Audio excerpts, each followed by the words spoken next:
The two-time defending Stanley Cup champion Tampa Bay Lightning are in a dogfight with the Toronto Maple Leafs. The Bolts even the series at 2. Adam Denker of Locked On Lightning is here to discuss that series and whether or not Tampa Bay has it in them to three-peat. You're Locked On NHL, your daily podcast on the National Hockey League.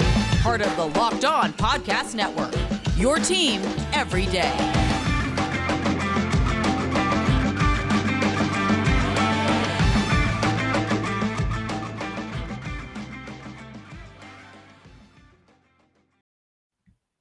All right, everybody, welcome back to the Locked On NHL podcast, and thank you for making Locked On NHL your first listen every day. We are free and available on all platforms. Today's episode is brought to you by BetOnline. BetOnline has you covered this season with more props, odds, and lines than ever before. BetOnline, where the game starts. It's my pleasure to welcome back to the show a familiar face for Locked On NHL viewers and a familiar voice for Locked On NHL listeners, Adam Denker, the host of Locked On Lightning. And Adam, great to have you back. Well, like every time I come on here, Gil, I always think it's a special kind of occurrence when the co-host of a show that you're on, you get to be a guest on it as well. I don't know how many other people could say that, but yeah, feeling good after a big win. We're doing this a couple of minutes after Game 4's conclusion. The Lightning even up the series at home, going back up to Toronto. You know what? Not the losses that they had in this. Not really what you wanted to see out of this team. But listen, going back up to Toronto, evened up is probably the best scenario at this point. And, you know, one interesting thing, so many of the goals coming from the non-superstar players. 2 for Ross Colton. Corey Perry gets one. Pat Maroon gets one. Some of these goals coming from some of the non-superstar players. Yeah, I think that's not something that's anything really surprising for fans of this team. And I think a lot of people, full well over the last couple of playoff years that this is a team that's very deep. They have a lot of guys that are very dynamic in their style of play. So, it's not, you just don't see the same guys on a nightly basis, the Hedmans, the Stamkoses, the Kucherovs. You see a different slew of guys on any given night scoring any number of goals. One name that you brought up there, Ross Colton. It's been very well documented since last year after scoring that go-ahead game-winning goal in Game 5 at home. It's their second straight Stanley Cup. Ross has really just taken a step in I've never seen a player that really, there wasn't a lot to really expect out of him going into the playoffs last year. Only played 9 games during the regular season. And some might think that, a player as young as him in his rookie year after scoring a goal as big as that, you would think somebody would succumb to that kind of pressure of, building off of that. Well, he dove headfirst right into that pool, and he's had a fantastic season, and he is really solidified himself as one of the future leaders of this team. Always good to see. So here we are, 4 games in. This coming in, I always thought this was going to be a barn burner of a series, very evenly matched. It's now a best of 3. 2 of those games, if it goes the full 3, will be in Toronto. What is your biggest concern 4 games in about this team? I think really the biggest concern is and we spoke about this before we hit the record button, is consistency. It's hopefully this Lightning team is aware at this point in time of what they need to do and how they need to approach the game. Their consistency has been something that has really been somewhat of a head scratcher this year. At certain times, you've seen them play like a 2-time defending Stanley Cup champion, and other times you've seen them playing like a team that is really playing for the first overall pick.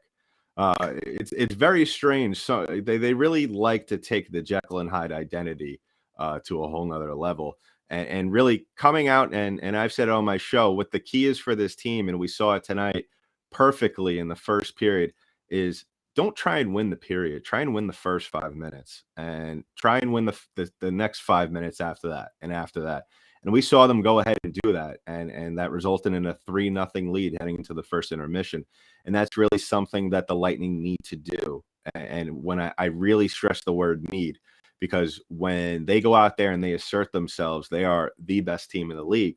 But when they go out there and they play on their heels and they play as a reactionary team, that's where we see games like which the games they lost in this series, a team that is just outmatched, outbattled, and the energy is just not there. Talk to me about Victor Hedman, his leadership. He was a +4 in game 4, tops on the team. What does he mean to this Tampa Bay Lightning team right now? Victor Hedman is, I think, one of those guys, especially with the era of the defensemen that we are currently witnessing right now in the NHL. You have the Kyle McCarrs, the Quinn Hughes, the Roman Yossis. The list goes on of defensemen that are able to munch up points in this league. And I feel like sometimes people kind of overlook Victor Hedman just because of the things of so many of the things that he is able to do on a nightly basis. It is very rare that we see that a guy who is able to put in the puck in the back of the net as many as he has this year. That's 20, which is a career high for him this year, as well as play as well as he does on the back check. A guy that big, standing at 6'6", being able to skate back that way, that agile, is something that you really don't see often in this league. And when he comes into the playoffs, he just turns into another gear. Conn Smythe Trophy winner a couple of years ago in the bubble. So he's shown that he can 100% lead this team to a championship, and he has really completely turned it on 100% this year after kind of struggling in the beginning of the year with some issues with his knee. But it's good to see that he's kind of battled through that and he's starting to get it together at the right time. So right now, what do the Lightning need to do to slow down the attack of the Toronto Maple Leafs? I mean, we all know the names: Nylander, Marner, Matthews, Tavares. How, the consistency on defense hasn't always been there for the Lightning in this series. What do they need to do differently to shut down that powerful attack? Well, if you look at a lot of the goals in this series, I would probably say more than 50% of them that were scored for Toronto are really off of just very bad giveaways, not only in the neutral zone, but at the blue line. This Toronto team has done a very good job of really just sitting, waiting, and capitalizing on the mistakes that the Lightning have had throughout this entire series.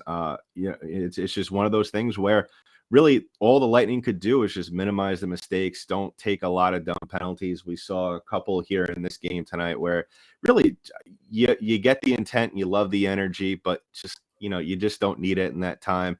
And also really what the Lightning need to do other than just stop the Leafs at that point, because really, if they could just cut down back on that stuff, really what they have to do is take care of the advantages they have throughout the game. 8 power plays tonight, only scored on 1 of them. I tweeted earlier in the game, that's just plain unacceptable. That's not how you win championships. So really what the Lightning need to do is take the most of the opportunities that are afforded to them throughout the game. And if they could do that, which is, it's easier said than done, Gil, but I think it's very simple what they need to do. We saw it tonight. Nothing fancy. Just go out there and play your game. And if you could do that and not overcomplicate things, we may not see as high scoring of a game as we saw tonight, but we'll definitely see the Lightning pull off a W. All right, Adam, why don't you tell our viewers and our listeners where they could find you on social media and where they could find the podcast and when you'll be hosting this show? Well, you can find my personal Twitter page at DenkyDank. That's DenkyDank. You can give the show a follow at LO_Lightning on Twitter, and you can give us a follow on Instagram at LockedOn_Lightning on Instagram. Give us a follow on YouTube. The channel is blowing up slowly but surely, so make sure to go and follow us on there. And then you could follow me alongside my co-host from Locked On Avalanche, Chris Masilli, on Thursdays on the Locked NHL show, where we rank the teams throughout the playoffs, who's the best, who's primed to maybe go on a roll to win it all, and who maybe be out the door sooner than we think. All right, Adam, always a pleasure. Thanks for joining us tonight. Thanks for having me, Gil. And today's episode is brought to you by Built Bar. Summer is coming, and with summer, you're going to need some food on the go. Built Bars are the perfect snack to take with you on family vacation. Throw them in your bags and your kids' backpacks. Make sure everyone has a bar so you are fueled for your summer adventures. The best part about Built Bars, they're healthy, and delicious. No more sacrificing delicious food for health. With Built Bar, you can have both. And it's easy. All you have to do is go to built.com and order now. All Built Bars and Puffs are covered in 100% real chocolate. That means with Built Bar, you can eat healthy and actually enjoy doing it. Have you tried the Built Puffs yet? We're going crazy for Puffs, and they come in crazy flavors like banana cream pie and even churro. Who doesn't want a protein bar that tastes like a churro? And they're only 140 calories.